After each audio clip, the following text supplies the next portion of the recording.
Gigi Delana, ililipat na nga ba sa Kapuso Network?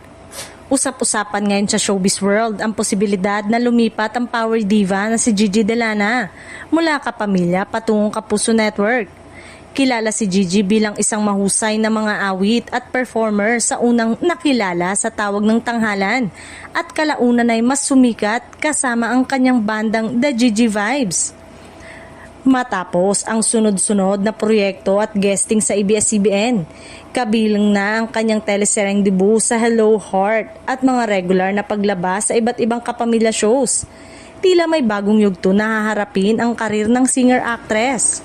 Ayon sa mga balita, posibleng makita si Gigi sa ilang Kapuso shows ng GMA Network, bagay na nagdulot ng excitement sa kanyang mga fans.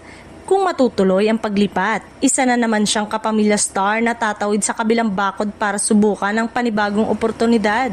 Gayunpaman, wala pang kumpirmasyon mula kay Gigi Delana o sa kanyang management.